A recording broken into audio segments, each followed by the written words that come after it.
जय सत्यम सिद्धानंद जय जी। सत्यम सिद्धानंद। जैसा कि आज आपको पता है आप स्पेशल क्वेश्चन पूछने के लिए आए थे गुरुजी से पक्षी व्यायाम से रिलेटेड, तो आप अपना क्वेश्चन पूछें आज गुरुजी। जैसे पक्षी व्यायाम है, मेरे को सुबह को टाइम नहीं मिलता, मैं ड्यूटी जाता हूँ, तो किसी टाइम भी कर सकते हैं दिन में टाइम निकाल करके। और कोई सवाल आपका? और जैसे डायबिटीज़ है मेरे को, उसमें पक्षी व्यायाम करने से कुछ लाभ? अच्छा, मतलब डायबिटीज़ में भी क्या है, बीमारी में भी हाँ जी लाभ देता है। हाँ। इस टाइप का।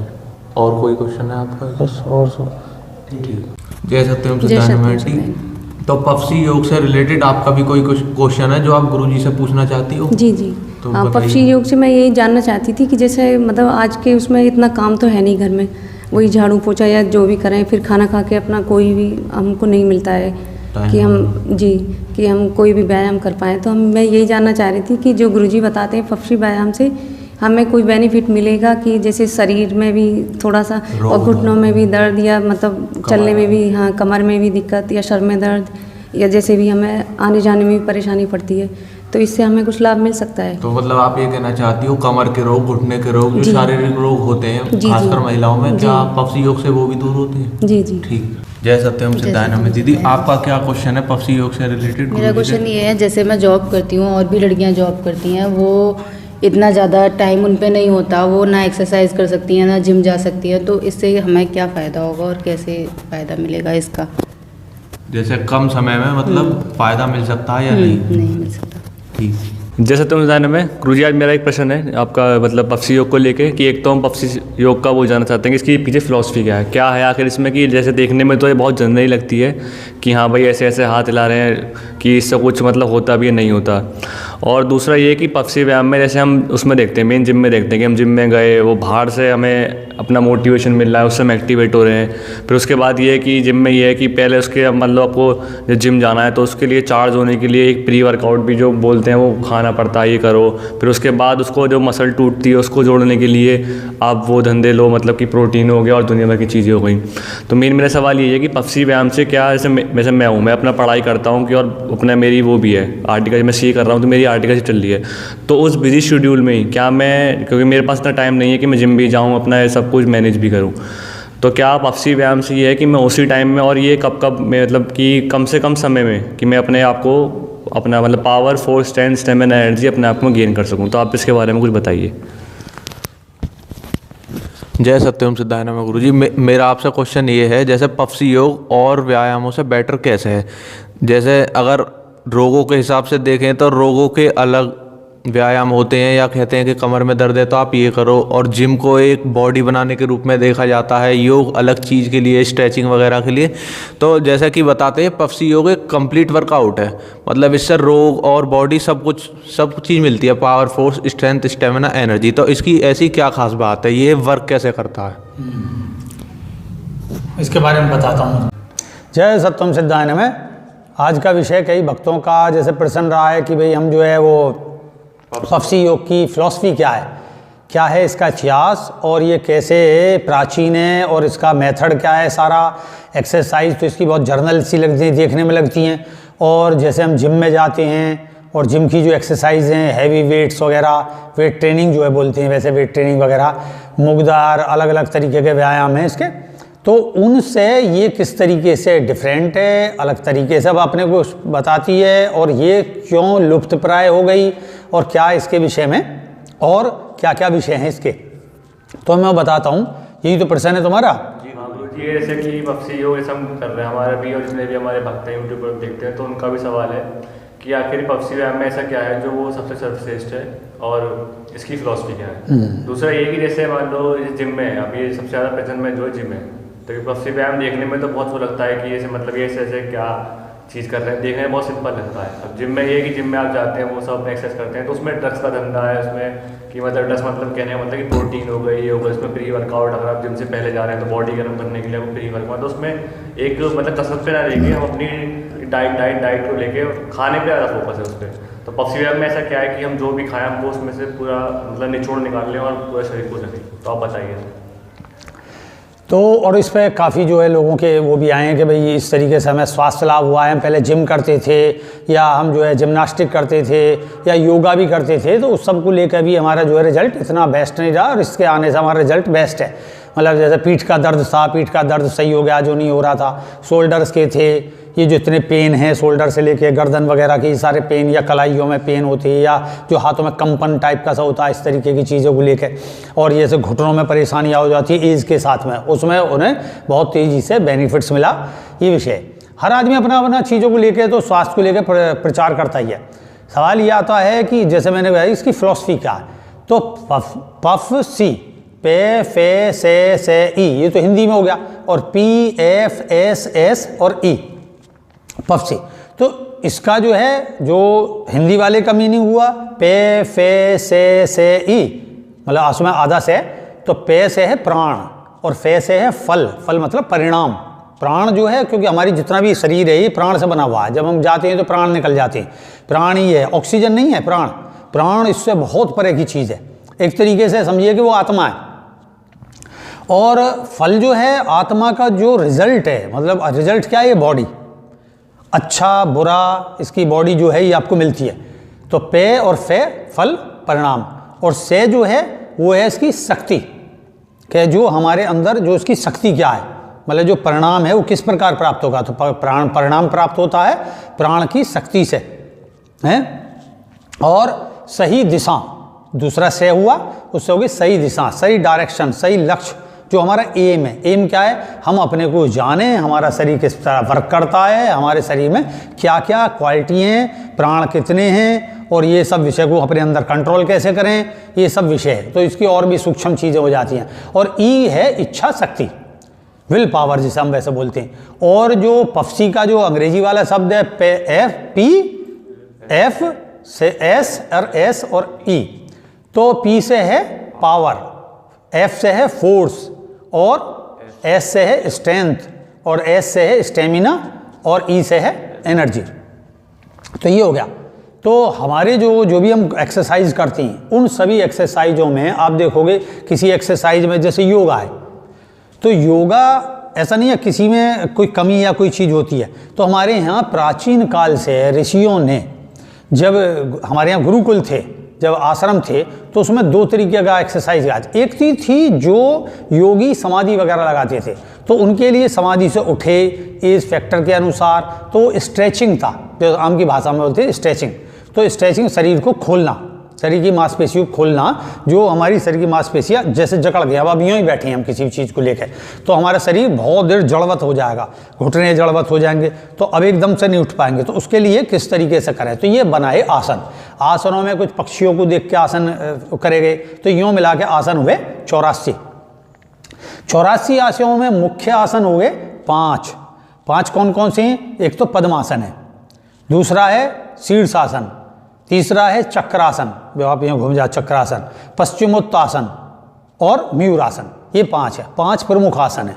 इनमें सर्वोत्तम जो है पद्मासन और शीर्षासन है, और उसमें सबसे श्रेष्ठ है शीर्षासन। हर एक नहीं कर पाता ये चीज़, तो उसकी एक व्याख्या लगो।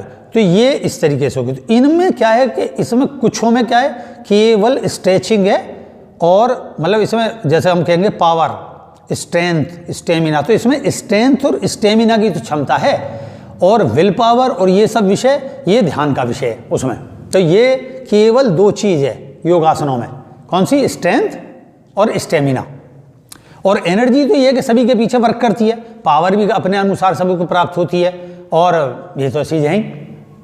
तो पहले ऋषियों ने 2 चीज़ करी, एक करी इस तरीके की, तो ये साइड होगी एक अलग योगासन विषय, और एक थी शक्ति योग, उसे बोलते हैं पावर योग, जैसे बोलते हैं पावर योग माने तो जोड़ना है। योग बाहर से भी जोड़ते हैं हम, आंतरिक मतलब जो हमारी सांस आ रही है, जो सांस जा रही है, इस सब का जोड़ करना, इसी का है प्राणायाम। तो ये विषय अलग हो।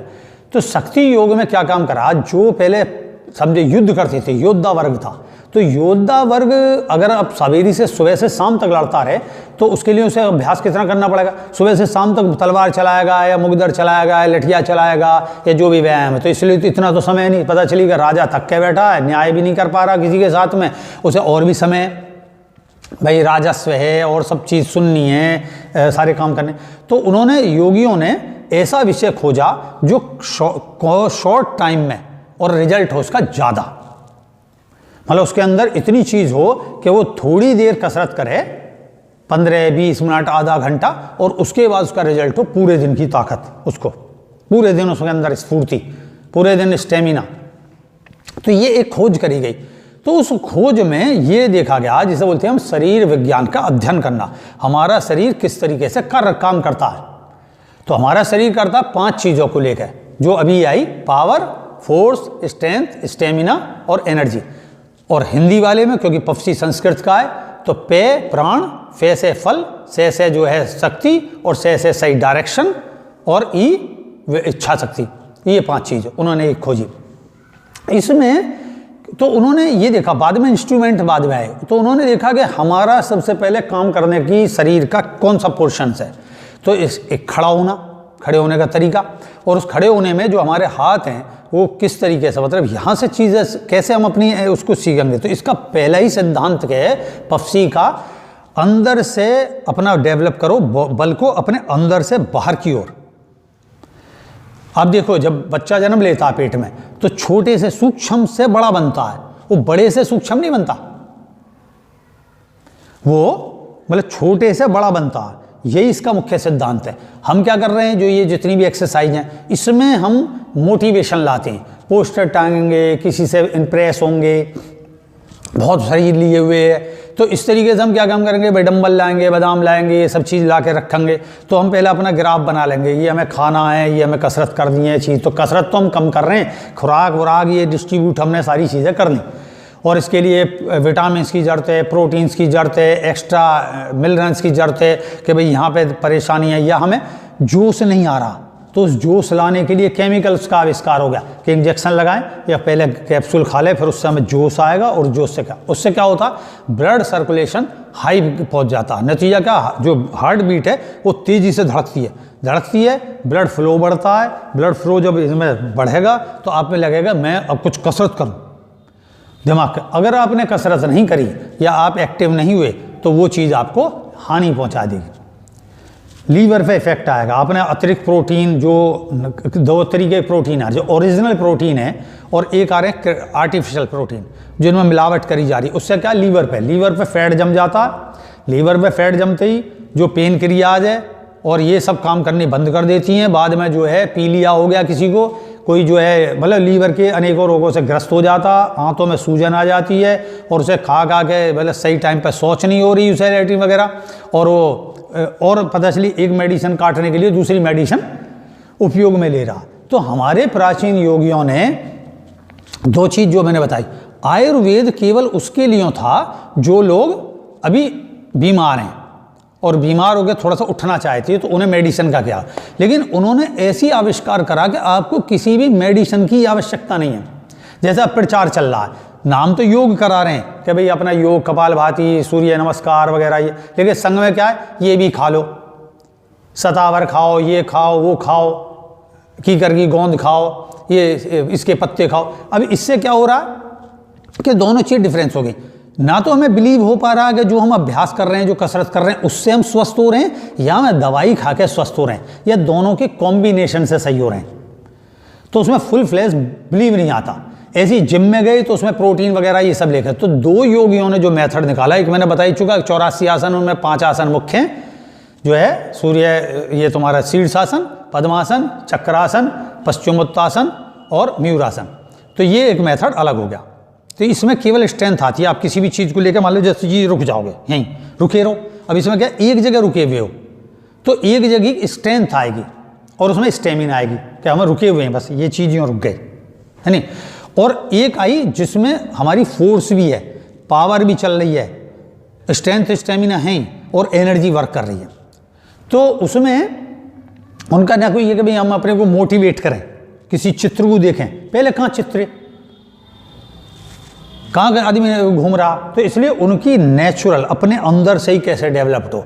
तो उन्होंने वो चीज़ लिखी कि हम मतलब कमज़ोर हैं और फिर कैसे ताकतवर बने। तो उस कैसे ताकतवर में उन्होंने सबसे पहले जो मैंने बताई ना कि सबसे पहले कौन चीज़ उठाती है, वजन उठाएगी या कोई भी चीज़ उठाएगी, मुगदर उठाएगी, लठिया चलाएगी, तलवार होगा, या कोई भी चीज़ चलाएगी, तो बॉडी का कौन सा पार्ट वर्क करता है, हाथ। तो हाथों से ही सबसे पहले, हाथ और पैर, पैर के पंजे। तो उन्होंने उससे शुरू करा कि आप शुरुआती दौर से ही इसको टाइट करना शुरू कर दें, पहले बल लगाना यहाँ सीखें।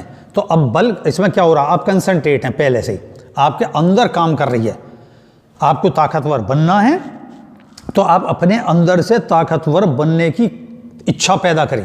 तो विल पावर आ गई, उस विल को क्रिएटिविटी मतलब कैसे हम लागू करें अपनी बॉडी में, तो बॉडी जो वर्क कर रही है उसमें, तो उसको मस्तिष्क से आदेश करा जाता है कि भाई अब तू ये काम करेगा। तो अब नीचे से यूँ फूटेंगे हम, तो जो हमारी हड्डियाँ, उसके बाद में बारीक मसल्स छोटी और फिर बड़ी मसल्स, तो हम अपनी विल पावर को, जो मानसिक शक्ति है, इच्छा शक्ति तो बहुत बाद में आती है, तो मानसिक शक्ति को ट्रांसफ़र करते हैं अपनी मसल्स में ट्रांसफ़र करते हैं। मसल्स को ऑर्डर होता है, जैसे हमें नॉर्मली कुछ एक्सरसाइज की आदत होती है, पलक झपकती रहेंगी हम अपने आप, ये ऑटोमेटिक है कि अपना कोई चीज़ हुई, हाथ लग गया, मच्छर का है, इस तरीके का, तो ये सब चलता रहता। ऐसे ही हमें अपने बॉडी को ऑटोमेटिक करना पड़ता। अभी तक हम ऑटो पायलट हैं, हमें ऐसा लगता है कि जैसे हम ताकतवर नहीं हैं, हम कोई हमें ताकतवर बनाएगा। तो ये मोटिवेशन वगैरह ये थोड़ी देर के लिए तो अच्छे हैं, जैसे ही आपका लोहे का ठंडापन एहसास हुआ, आपके ठंडे हो गए, फिर उनमें रबड़ चढ़ाओ, रबड़ वगैरह चढ़ाते रहो। तो सीधा सा है कि जो हम विल करेंगे तो हम अपनी हाथ पे जान लगाएंगे।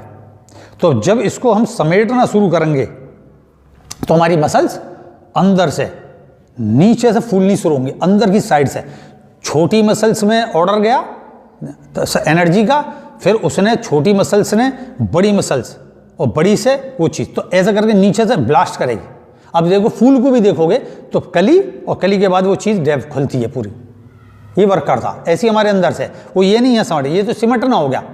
तो इसमें क्या होता है कि हम जब बार बार पंप करते हैं, बार बार पंप करेंगे तो हमारे छोटे स्नायु टूट जाते हैं। जब हमारी छोटे स्नायु टूट जाएंगे तो हमें अतिरिक्त प्रोटीन की, अतिरिक्त विटामिन की जरूरत होगी। तो हमें एक और आदत पड़ी होती है, जैसे हम थका, बहुत सौ का क्वेश्चन आता, गुरुजी ये तो एक ही रिपीटेशन है, मतलब आपकी 15 एक्सरसाइज है, 15 एक्सरसाइज के हिसाब से, मतलब तो इसमें 15 एक्सरसाइज का जो मेथड है वो है, पहले आप एक एक्सरसाइज को 10 बार रिपीट कर रहे हैं, 10 या 12, तो और 10-12 से घटाना है, बढ़ाना नहीं है।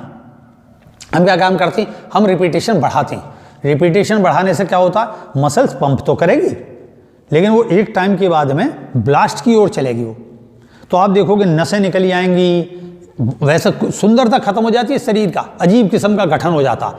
अच्छा लगता है वो भी अपनी जगह, लेकिन वो चले नहीं जा रहा, हाथ पीछे को नहीं हो पा रहे हैं, बहुत सी चीज़ें नहीं हो पाती। और बाद में वो जब शरीर ढलता है तो वो वापस नहीं सिमटता, वापस जब नहीं सिमटेगा नतीजा फैटी हो जाएगा, हार्ट की परेशानी हो जाएगी, हार्ट पे ये सब जम जाएगा और तरह तरह की बीमारी हो गया।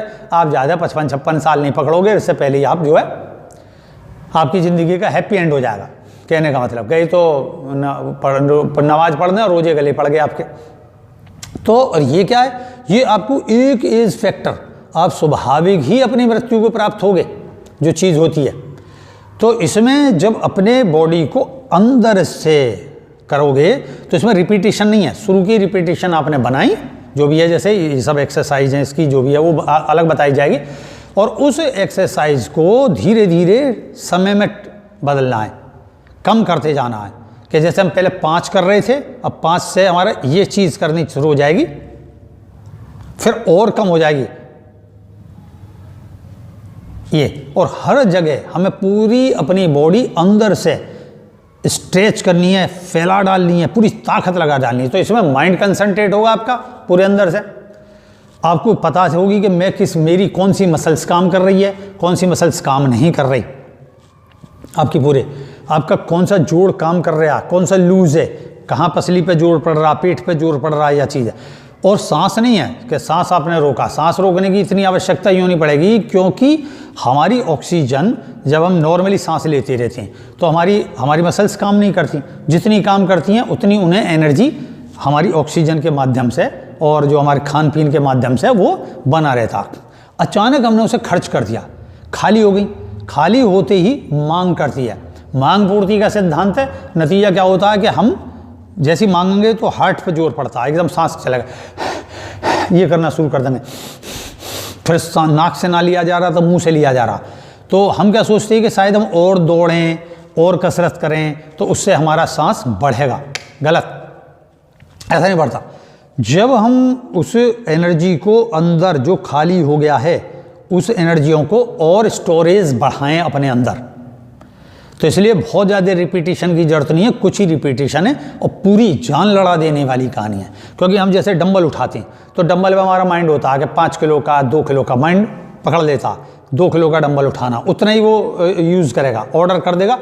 उसे वजन 1 किलो भी लग रहा है, 5 किलो भी लग रहा है, 10 किलो भी लग रहा है। और जो पावर का खेल है उसमें क्या है कि आप जो भी काम करो वजन से मतलब नहीं है, पूरी जान लड़ानी है, पूरी ताकत लड़ा देनी, हर बॉडी का हर मसल्स पूरा वर्क करना है। ये इसकी फिलॉसफी है मोटे तौर पर। तो जितना इसे ध्यान से सुनोगे करोगे उतना इसका रिजल्ट समझ में आएगा। और जितनी भी तुम संसार में एक्सरसाइज देखोगे उन सब में छोटे छोटे लेवल पे वो है, ये उपयोग होती है। जैसे मार्शल आर्ट्स को देखोगे तो मार्शल आर्ट में भी ये देखो ये चीज़ करेंगे। बाद में जर्मन का यूजीन सैंडो हुआ तो उस यूजीन सैंडो ने स्प्रिंग डंबल बना दिए, उसने ग्रिप चीज़ को। एक टाइम के बाद मान लो उसमें 5 स्प्रिंग लग रही हैं, आपकी ग्रिप जब ताकतवर हो जाएगी तो वो स्प्रिंग बेकार हो जाएगी क्योंकि वो खोलने नहीं दे रहा, इतनी चीज़ रहेगी। नतीजा क्या, वो बेकार है। फिर कितने लाओगे, कितनी स्प्रिंग के डंबल बनाओगे। इसलिए उसमें भी होता है कि जो हमारी कोई चीज़ ऐसी है, मानो ये है, ये है, अब ये डंबल है स्प्रिंग, ये यहाँ आने के बाद इसकी ग्रिप पड़ेगी और ये यहीं रह गया। ये जो इसके बाद जो पूरी ग्रिप है वो ख़त्म हो जाती है हमें आदत उस डंबल से। इसलिए इंडिया में वो डंबल चले और फेल हो गए। जो हमारे पफसी के व्यायाम के बड़े अच्छे पहलवान रहे, जो ताकत के रहे, प्रोफेसर राममूर्ति रहे, दयाशंकर पाठक रहे और भीम भवानी रहे, ये सब लोगों ने इसको इंस्ट्रूमेंट्स को यूज़ नहीं करा। 2 ही डंड रखी, जो पफसी डंड आप देख रहे हैं जो है समझ आने की, और उसके और उसमें मैं रिसर्च जो है वो भी बताई जाएंगी कि किस तरीके से तो ये विषय है, इसको आप जानें, इसके मेथड को जब आप सुनेंगे करेंगे तो आपको पता चलेगा। मेरा एक यहाँ पर आपसे सवाल है, जैसे कि आपने बताया था कि पफसी योग करने से आपको इच्छा मृत्यु या मतलब एज बढ़ती है, जैसे जिम वगैरह या बाकी सप्लीमेंट लेने से एज कम हो जाती है। लेकिन अगर देखा जाए ये भीम भवानी वगैरह ये काफ़ी कम एज पर ही एक्सपायर हो गए थे, 32 की एज पर। और ये राममूर्ति जी भी जल्दी चले गए थे, जबकि ये तो पफसी व्यायाम करते थे। तो इसके पीछे क्या वजह है? इसके पीछे ऐसा है, जब हम किसी स्ट्रेंथ को ज़्यादा डेवलप करते हैं, जैसे वो हाथी उतारते थे अपना, तो भाई भीम भवानी को तो एक्सीडेंट हुआ था क्योंकि वो सिर में जो है बल्ली लगी, सर्कस के वहाँ पास में खड़े बल्ली लगने के कारण वो जो है इंजरी हो गई और इंजरी से एक्सपायर। वो वैसे नहीं एक्सपायर हुए, किसी कारण से। राममूर्ति के जो जब इंग्लैंड में वो अपने वो दिखा रहे थे प्रदर्शन, तो हाथी को उन्होंने, अंग्रेज़ों ने ट्रेंड हाथी था तो उन्होंने उसको थोड़ी देर उस पर इशारा कर दिया, वो रुक गया और रुकती उसने दचकी मार दी। दचकी लगने से उसकी पसली टूट गई। पसली टूटने से फिर वो अपना पसलियों को थोड़ा फ़र्क तो पड़ता ही है, क्योंकि जो ओरिजिनल पकड़ है और जो मतलब जो हमारी बॉडी की ओरिजिनलिटी है और एक है हमारी, हम फिर आर्टिफिशियल डेवलप करें तो दोनों में अंतर हो जाता। तो नतीजा क्या है वो। और उसके बाद में क्या होता है, जब हम किसी चीज़ को लेकर कुंभक करते हैं, जैसे हम सांस को खींचेंगे, सांस खींचा, हमने उसको रोका, कि हमने एकदम चीज़ को रोका उससे पूरी ताकत से लेके, और रोकने के बाद में क्या होता है कि उससे धीरे धीरे जो हार्ट के आसपास की मांसपेशियाँ हैं वो मांसपेशियाँ रुकने शुरू हो जाएंगी। कि आपने 5, 10 मिनट, आधा मिनट उसको रोक दिया, तो रोक दिया तो उसकी एक ढीलापन आने लगता है, उसमें ढीलापन आ गया मांसपेशी में। फिर उसके बाद में क्या, हार्ट तो काम कर रहा है, ऐसा नहीं, जो ऑक्सीजन हम ले लिए है उसे कार्बन डाइऑक्साइड में चेंज होने में लगता है, तो ऑक्सीजन बदल रही है एनर्जी में, एनर्जी लेता जा रहा है और उसका जो उपयोग हो रहा है वो बन रही है कार्बन डाइऑक्साइड। कार्बन डाइऑक्साइड इकट्ठी होती जा रही है, उसकी एक लिमिट है, क्योंकि हार्ट बंद नहीं होता, हार्ट बंद होता केवल समाधियों में। तो नतीजा क्या होता है कि वो मांसपेशी ऐसा वहीं पर रहती हैं। अब अचानक क्या होता है कि किसी भी वजह से जो हमारी प्रैक्टिस है, एक एज फैक्टर के बाद में वो मांसपेशियों में भी इफेक्ट आता है। तो वो मांसपेशी कभी कभी जो सांस की मात्रा है, जो सांस चल रही है, इसमें ब्लिंक कर जाएगी, तो उससे वो हार्ट अटैक बन गए उनके कारण। तो बहुत अत्यधिक एक्सरसाइज, बहुत ज़्यादा मतलब स्ट्रेंथ की एक्सरसाइज करनी, स्वस्थ रहना, पावरफुल होना, ताकतवर होना, स्ट्रेंथ वाला होना, ये एक अलग विषय है। और एक्स्ट्रा ऑर्डिनरी होने के बाद में एक आता है कंपटीशन, अब आपके सामने खत्म हो गया। भाई एक पीछे क्या था, जर्मन का जो ये पहलवान था यूजीन सैंडो, वो घोड़ा उतारता था 1000 या 1200 के करीब में, वो व्यक्तियों को एक उस पर स्टेज पर करने के बाद में एक पटरा लगा के बाद में और उस पर खड़े करके वो बस वहाँ दिखाता था। लेकिन जैसे राम मूर्ति वगैरह, तो ये तो जैसा हाथी उतारा, तो भाई घोड़ा हुआ 500 किलो का, ज़्यादा बहुत वो हुआ 1000 किलो का हो गया, 2 घोड़े 3 घोड़े करके।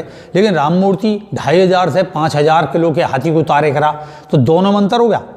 तो यहाँ फ़र्क आता है, जो हमारी मांसपेशी हैं उनकी धीरे धीरे स्ट्रेंथ एक लेवल पे कंपटीशन सामने वाले से ख़त्म हो जाता है। हमारा कंपटीशन पहले भी अपने से था, और अपनी हर चीज़ की एक एस्टीम है, एक स्टेज है। उसके बाद ये नहीं है कि आप उसका मतलब ये होगा पृथ्वी उठाने लगोगे कि पफसी योग कर रहे हो जी, पृथ्वी उठा डाली हमने, ऐसा कुछ नहीं होता। तो हर चीज़ की एक लिमिट है, उस लिमिट के बाद में ढलान होता है हर चीज़ का। नहीं तो प्रकृति का एक हुआ, हजारों सालों के योगी कहाँ चले गए, सब एक्सपायर हो गए। तो सबकी काल निश्चित है कर्मों के अनुसार, तो वो तो उस कर्म और ये सब प्लस मिला के इसलिए उनका वो उस समय एक्सपायर हुए, कुछ एक्सीडेंटल एक्सपायर हुए। तो ये विषय है उसका। और डाइट के विषय में गुरुजी, जैसे पफसी योग में ऐसी क्या खास बात है कि हमें कुछ एक्स्ट्रा डाइट नहीं लेनी पड़ती है, प्रोटीन वगैरह? और अगर हम जिम वगैरह करते हैं उसमें क्यों डाइट की जरूरत पड़ती है मसल्स ग्रो के लिए? हाँ, उसके लिए क्या होता है कि जो हमने बताई ना कि जब हम एक्सरसाइज से बार बार अपनी इनको तोड़ेंगे, छोटे स्नायु टूटेंगे, तो उन्हें स्नायु जुड़ने के लिए उसे बोलते पेन होना। जब हमारा स्नायु फिर से पहले टूट गया और फिर उसे वो जुड़ने की कोशिश कर रहा है, तो इस बीच में टूटना और जुड़ने की प्रक्रिया के बीच में जो एक प्रोसीजर होता है उसे बोलते पेन। ये पेन हो रहा, थकन सी महसूस हो रही है, तो कई बार वो अच्छी लगती है। जैसे आप अब ये एक्सरसाइज कर ली, तो ना तो आपको पेन हुआ क्योंकि आपकी कोई चीज़ फटी नहीं, ना आपकी चीज़ टूटी, तो आपको ऐसा लगेगा मैं काम करूँ और कर लूँ। तो जो आपकी नेचुरल डाइट है, जो आप खाना खाते हो दैनिक, जो शरीर को जरूरत है, वो पूरी की पूरी सही से डाइजेशन होगी, सही से खाएगा, उसमें जो भी उसके प्रोटीन्स वगैरह और जो सारी चीज़ें हैं वो सब है। सलाद खाओ वो है। तो इसमें मांसाहार नहीं आ, हमारे यहाँ जो ग्रेट से ग्रेट ये रहे वो मांसाहार से दूर रहते थे। उनका कहना था जो नेचुरल है, जो आप सामान्य खाना। ताकतवर इंसानों का कथन है, इस पे उक्ति है, उपदेश है कि इस ताकत का खुराक से मामूली संबंध है, कोई ताकत नहीं। जो जैसे ये गामा वगैरह है, तो ये अत्यधिक दंड लगावे, अत्यधिक बैठक लगावे, कुश्ती लड़े, घंटों कुश्ती लड़ने करे, तो इनकी एनर्जी लॉस होती थी। नतीजा ये उसको एनर्जी को गेन करने के लिए अधिक से अधिक घी वगैरह खावे। उसमें क्या है, उसमें एक प्रदर्शन करना है, पूरे दिन प्रदर्शन थोड़ी ना करना है आपको। कोई ट्रक रोकना है, खींचना है, गाड़ी खींचनी है, घोड़ा उतारना है, तो आपने एक टाइम करता, उसके बाद क्या करा?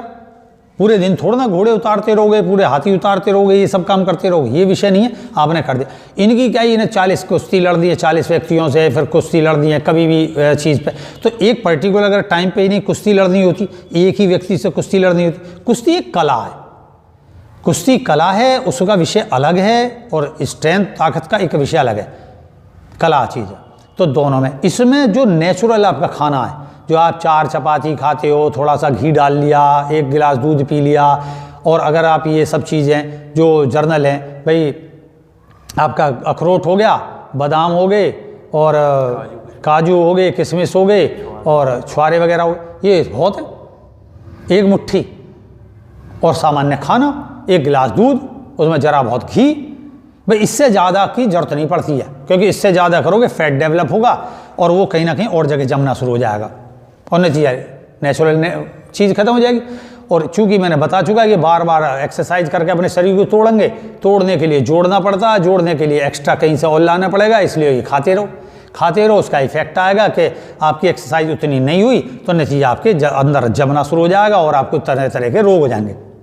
ये हम ये कह सकते हैं कि ये बहुत बड़ा मिथ है कि हम ये सोचते हैं कि जब बॉडी में दर्द होगा तभी मेरे को असर हो रहा है। ये बहुत पफसी व्यायाम में जो है कोई को बहुत ज़रूरी है, जिम में होता है प्रोटीन खाने के लिए। पफसी व्यायाम में बहुत अच्छी बात है कि हमें कोई फालतू जरूरत नहीं है, जो आपने बताया, फिर जो हमारी रोजमर्रा की डाइट है उसे भी खा के स्ट्रेंथ डेवलप कर सकते हैं। तो जैसे हमें है ना कि पफसी व्यायाम हमने 10 करा, मतलब 10 बार रिपीट करना है कि ये चीज़ केवल 10 बार करनी है। स्टेज है इसकी अलग अलग कि ये चीज़ है, ये चीज़ है, ये चीज़ है, ऐसे करके। तो उसकी जो वो बताएंगे, तो वो स्टेज 10 बार। शुरू में कोई पेन नहीं होगा क्योंकि आप अपने मसल को तोड़ ही नहीं रहे। आपकी किसी भी प्रकार से किसी भी एक्सरसाइज में कोई भी मसल टूट ही नहीं रही है। जब टूट ही नहीं रही तो अब थकन कहाँ से महसूस करोगे? सीधी सी बात है। कोई भी एक्सरसाइज इसमें मसल को नहीं टूटेगी और मसल अंदर से बाहर की ओर बढ़ती है। नतीजा आप जो यूजिन सैंडो को देखो, राममूर्ति को देखो, इनके बहुत से पोस्टर नहीं हैं क्योंकि इस समय उपलब्ध, और हमारा भी है। और एज फैक्टर के बाद में तो थोड़ी बहुत फैट्स आ जाती है। अब ये सोचोगे भाई 70 साल की उम्र पे, तो ये तो आर्टिफिशियल उससे करते हैं कि भाई जो फैट बर्न है, फैट बर्न खा लिया, उससे क्या हुआ कि फैट गल गया और आपकी जो वैसी मसल दिखा। ये है शोबाजी, इससे ओरिजिनलिटी नहीं आती। फॉरनर्स लोग क्या कर रहे हैं, एक और एक्सरसाइज, जैसे मैं भी करता था, एक्सरसाइज बहुत तरीके करे करा। अब बॉडी मान लो मेरी बनी अलग अलग चीज़ों की एक्सरसाइज करने से। मैं चला गया कॉलेज में, पैरेलल बार था। उस समय क्या हुआ कि भाई जैसे हम जाते थे तो बॉडी यूज लगे तो पैरेलल बार पे गए। पैरेलल बार तो जो वहाँ पे लड़के इकट्ठे हुए, क्योंकि सिखाने की आदत थी कि भाई आओ चलो सीखो कसरत, तो उन्हें लगती थी कि भाई इनका इतना बढ़िया बॉडी है, चेस्ट है, सारी चीज़ें को लेके एप्स वगैरह, तो उन्हें लगे कि इस शायद इससे बनाई है इन्होंने, वो उसी पे लगे रहे। तो ऐसा ही हमारे दिमाग में क्या करते, तो वो लोग अलग तरीके एरोबिक्स दुनिया भर की एक्सरसाइज करते, उसको एक्सरसाइज करके वो फिर कोई और एक्सरसाइज सिखाते, तो आपको लगेगा अरे भाई इसके तो 8 पैक्स हैं, 6 पैक्स हैं, 4 पैक्स हैं, तो वो आपको शो कर रहा है नहीं, उसकी उस एक्सरसाइज से नहीं बनी हुई। तो ये आगे आगे पोस्टर लगा दिया कोई, तो ये नहीं, तो छोड़ो, ये तो सब एक अलग विज्ञान है। तो मैंने बता दी हमारी भारतीय खोज है, हमारे अंदर इफेक्ट फॉरेनर कल्चर का बहुत आता जा रहा है। हमें लगता है कि क्योंकि बॉडी बिल्डिंग भाई उन्हीं की चीज़ से आई है, कंपटीशन उन्हीं के हैं, सारा कुछ उन्हीं का है, हम उन्हें फॉलो कर रहे हैं। तो लेकिन हमारा अपना ही बहुत कुछ है, हमारा अपना नहीं उभर के आ रहा। हम बस हमारे में एक देसी डंड है और वो भी बिगड़ी हुई डंड है। वो जो हम ये पफसी डंड है और बैठक है, इनके बिगड़े हुए रूप हैं जितने भी सिखाए जा रहे हैं, ये वाली वो मैं सब बता चुका हूँ। ये इस तरीके बैठक, क्योंकि चीज़ मुख्य है एक करो, सही करो। तो गुरुजी मेरा यहाँ पर आपसे एक प्रश्न आया है मेरे मन में कि जैसे कि आपने बताया था पफसी व्यायाम प्राचीन व्यायाम है, तो जैसे आपको इसकी दोबारा खोज करनी पड़ी है, तो ये प्राचीन तो मतलब ये लुप्त प्राय कैसे हुआ? लुप्त प्राय ऐसा हुआ, जो उसे मैं बता चुका हूँ कि ये मार्शल आर्ट जो हमारे यहाँ योद्धा वर्ग था, राजा सिपाही से लेकर जो भी एक युद्ध से लड़ते थे, उन लोगों के ही विशेष पे इस ज्ञान था इसका, और उसमें भी खासकर राजा वर्ग को। जैसे तुम प्राचीन में देखोगे द्रोणाचार्य ने विद्या सिखाई, वो आम आदमी को नहीं सिखाते थे। आम आदमी जैसा था जर्नली एक तो सैनिक होता था, एक अर्धरथी होते थे, अर्ध महारथी होते थे, महारथी होते थे, और उसमें भी सर्वश्रेष्ठ लोग होते थे। तो जो महारथी होते थे या अर्धरथी होते, उन्हीं ही लोगों में ये इस तरीके की प्रचलन में थी। तो उसमें ये है कि भाई कोई ठीक शिष्य है, कोई उसका अच्छा प्रशंसक है या उसका अच्छा फॉलोअर है, तो उसको उन्होंने ज्ञान दे दिया। फिर क्या हुआ, धीरे धीरे युद्ध कलाएँ खत्म होती चली गईं काफ़ी हद तक। तो इसलिए तुम देखोगे जैसे बौद्धि धर्म था, महात्मा बुद्ध को ज्ञान आ, तो महात्मा बुद्ध हुए या महावीर स्वामी ये राजा थे, और ये सारे फाइटर है मतलब अपनी चीज़ों पे। लेकिन इन लोगों ने, क्योंकि धर्म इन्होंने अपना आत्मज्ञान का विषय पकड़ा, और उसके बाद लेकिन इन्होंने अपने यहाँ साधु कैसे स्वस्थ रहें, ये हमारे यहाँ था। शंकराचार्य ने भी बाद में जो ये खड़ा करा नागाओं का, उसमें त्रिशूल चलाने, ये सब चीज़ें खैनी, स्ट्रेंथ की बहुत सारी उसमें ये सब एक्सरसाइज। तो क्या हुआ कि योगी वर्ग जो है चुप हो गया, साइलेंट होता चला गया, उसने बताना नहीं शुरू करा, बताए नहीं करते थे, आम आदमी से अलग संपर्क में आ गए। तो नतीजा ये विषय कटता चला गया। जो परंपरागत है, मान लो मुझे पता है, आगे मेरी औलाद नहीं कर पा रही, तो ख़त्म होती चली गई। दूसरा शॉर्ट में हो गए भाई, कहाँ तलवार चलाएं, कहाँ रखें। बीच में मुगल काल आ गया, बहुत सारी चीज़ें ऐसी, मतलब बहुत कुछ ऐसी काल आ गए जिनमें वेपन्स रखना ऐसा हो गया कि वेपन्स रखोगे तो आप जो है नेचुरल क्रांतिकारी हो तो आप जो है मतलब बैन कर दिया गया। जैसे वो केरला की थी कलियारापट्टू चीज़ थी, तो वो भी सब बैन कर दी गई। हमारे यहाँ हर जगह जैपनीज़ में भी बैन करी गई, मार्शल आर्ट की चीज़ें बैन। तो वस्तु स्थिति के अनुसार वो विद्याएं लुप्त हो गई। कुछ अखाड़े रहे, पहलवानों के रहे, तो उनका 2 विषय हो गया, कुश्ती और बल प्रदर्शन। तो उसमें ज़्यादातर अधिकतर वर्ग कुश्ती से कनेक्टेड हो गया। बल प्रदर्शन धीरे धीरे कुछ ही लोगों में होने के बाद घट गया। प्रोफेसर राममूर्ति ने काफ़ी इस पर प्रचार प्रसार करा, तो ये हो गई।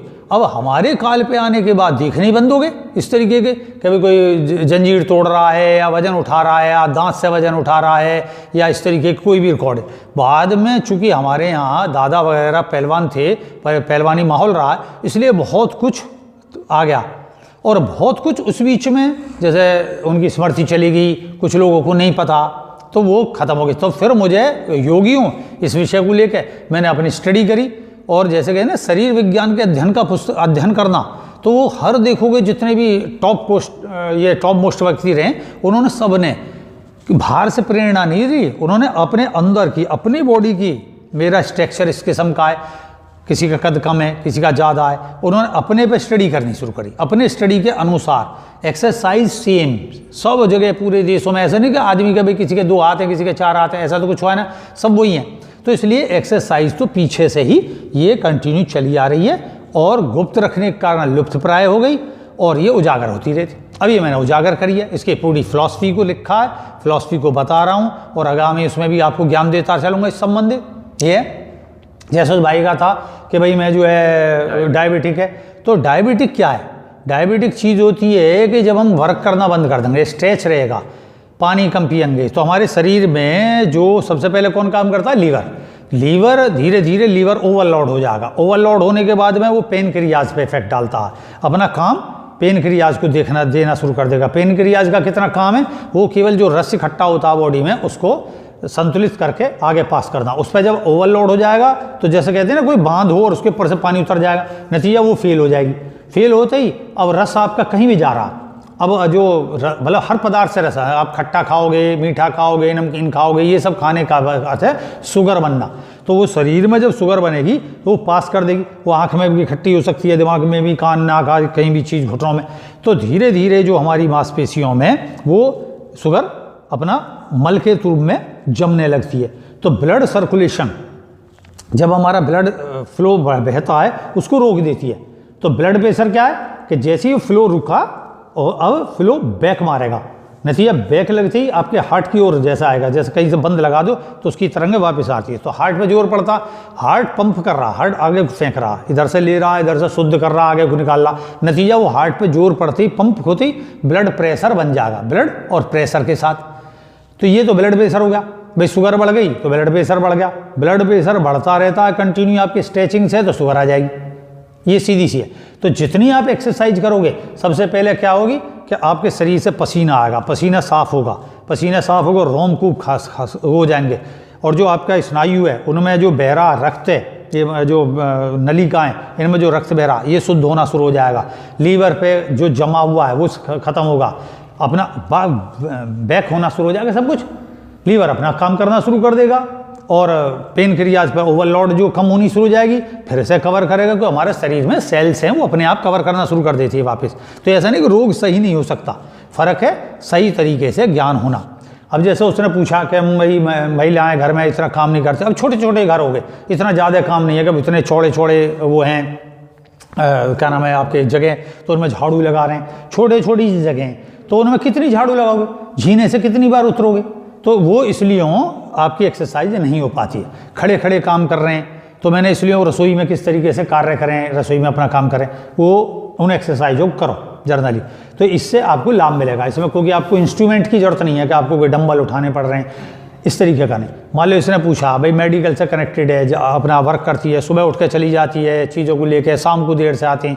अब मान लो जिम चली गई है, तो जिम में क्या, एक तो खर्चा 500 रुपये, 1000 रुपये, 1,500-2 हज़ार रुपये जिम में खर्चा है। नतीजा अब वो अपना काम करें, जिम का खर्चा डालें, कई बार बाइक से पकड़ के जिम दूर है तो जिम जाना, फिर सिक्योरिटी नहीं है रास्ते में की, तो इसलिए महिला वर्ग थोड़ा सा जिमों से हट जाती है। दिन में उसे टाइम नहीं है, सुबह बच्चे और सब तैयार करने, स्कूल कॉलेज वाला कॉलेज को जाएगा, और जो जॉब वाले जॉब में जाएगा, शाम को देर से आएगा, फिर वो जिम जाए, जिम जाने के बाद में क्या काम करेगा, फिर आके जिमेगा, मतलब खाते हैं हमारे बोलते खाना खाएगा, तो फिर जो उसका टाइम ही कहाँ उसके पास अपनी चीज़ को लेकर। तो ऐसी एक्सरसाइज जो प्राचीन काल से कम संख्या में करनी है और अधिक रिजल्ट हो, वो पफसी है। जब उसे करोगे तो अपने आप सारे शोल्डर्स, क्योंकि हम यूँ बैठे रहते हैं, ज़्यादातर यूँ बैठे रहेंगे, अब बाइक चलाते हैं तो ये डिस्क समस्या कहाँ से आती है? डिस्क समस्या, अब बाइक चला रहे हैं तो बाइक में क्या होता है कि एक तो एक्सीलेटर पे हमारा हाथ बहुत लूज रहता है क्योंकि एक्सीलेटर हम टाइट नहीं रहता, एक पे टाइट रहेगा तो ये लचक हो जाता है कंधे में, तो अक्सर इस पर जर्क लग के इस कंधे में दर्द हो जाती है, खासकर आपको उल्टे कंधे में दर्द मिलेगा। उसका नतीजा भी जब इसमें दर्द होगा तो इसकी मांसपेशी यहाँ आती है, बैक में जाती है, यहाँ दर्द हो जाएगा तो आपको लगेगा जैसे कुलुप कुलुप कर रही है, शायद हार्ट में कोई प्रॉब्लम है। अब आगे चले गए डॉक्टर के, मुझे ऐसा लगता है कि अरे मेरे हार्ट के पास में पेन हो रहा, डॉक्टर पे चले गए, ईजीसी खर्चा हुआ, नतीजा पता लगा कुछ भी ना है, उन्हें बता दी। जबकि आप इसे सही करोगे, ये कंधे सही से होंगे, इसकी एक्सरसाइज जो है वो सही से, तो वो करने पे अपने आप आ जाएगी पफसी में। अब आप जब झुक के बैठे हो, यूँ बैठे हो इस तरीके से, तो कमर बैंड, उसका जो बैंड पे जोर पड़ रहा, नतीजा क्या होगा, वो बाहर निकलने लगेगा। बैंड पे जोर पड़ते ही मसल्स स्ट्रेच में आ जाएगी, कब तक रखेगी? आप 2.5-3 घंटे तक इस तरीके से अवस्था में बैठे हो, स्कूटर पे बैठे हो, स्कूटी पे बैठे हो, दचकी लग रही हैं, आप कोई भी वर्क कर रहे हो, कुर्सी पे बैठे हो, बस ज़्यादा से ज़्यादा यूँ कर लिया आपने, बस इतना। अब इतना करके थोड़ी देर फिर बैठ गए, फिर 1.5 घंटा बैठ गए, जैसे तैने की भी इसमें चीज़ करती है, तो इससे नहीं जाती हो। आप जब भी थोड़ा सा भी जो एक्सरसाइज करोगे उससे आपको तुरंत लाभ मिलेगा। तो शोल्डर्स की हो, कोहनियों की हो, इसमें हर बैंड का है, अलग जरूरत नहीं पड़ती, पूरी एक सिस्टमेटिक सिस्टम है, परफेक्ट। और इस परफेक्ट से आप लाभ देखोगे, करोगे, पाओगे। और गुरुजी एक क्वेश्चन और है मेरा, जैसे बॉडी वर्कआउट 2 पार्ट में होते हैं, एक अपर बॉडी वर्कआउट ये चेस्ट तक, और लोअर बॉडी वर्कआउट ये पैरों का और पेट का होता है। तो ये जो डायबिटीज़ वगैरह होती हैं, इनमें ये दोनों कारगर होते हैं या फिर अपर बॉडी या लोअर बॉडी है? डायबिटीज में अधिकतर आप देखोगे जो यहाँ से लेकर का जो वर्क है उससे इफेक्ट कम पड़ता है। एक्सरसाइज ज़्यादातर पेट और टांगों की, आप टांगों की जितनी जब भी चलना को बताया गया तेज चलो नॉर्मली। अब सड़कों पे इतने खड्डे हो गए हैं, सड़क रोज खुदी रहती है, अब बरसात का मौसम है आपकी बंद हो जाएगी। पता जी जिसको डायबिटीज़ है वो कैसे करे, जाड़े में कैसे करे? तो वो इसलिए कई बार ये भी सक्सेस नहीं होती। इस पफसी में जो इसकी बैठक है और जो इसकी अपनी टांगों की एक्सरसाइज है उसके करने से हमेशा इफेक्टिव रहेगा। आपकी बहुत छोटी जगह पे, आप अपने बेड पे कर लें, छोटी जगह पे कर सकती हैं इसे, इसमें कोई वो नहीं है, बस करोगे पाओगे। और बहुत कमज़ोर आदमी जो बिल्कुल खाट में लग रहा है, बीमार भी है, तो उससे कहोगे डंबल कर लो, भस्त्रा कर लो, अनुलोम विलोम कर लो, नहीं हो पाती उसको। तो वो किस तरीके से डेवलप हो, इसकी जो सुपर स्टेज हैं स्ट्रेचिंग की, वो मैं पीछे बता चुका हूँ और भी आगे बताता लूँगा। ये है इसके। और दिन में एक ही टाइम करें, रेस्ट नहीं है इसमें कि आप जो है इस तरीके से करें कि भाई आज मैंने छोड़ दी कल कर ली, नहीं। इसकी दैनिक एक्सरसाइज है, उतनी देर की है 15 एक्सरसाइज, और 15 मिनट से फालतू की नहीं है। और इससे आपका ब्रह्मचर्य भी सजता है, क्योंकि ब्रह्मचर्य सजता है मेंटल, उससे आपकी स्ट्रेचिंग। तो जब आप अपने दिमाग को अपनी मांसपेशियों पर ध्यान दोगे, पूरी सब मांसपेशियाँ स्वस्थ होंगी, तो आपका मन एकाग्र होगा और सही मायने की गलत थकन नहीं होगी।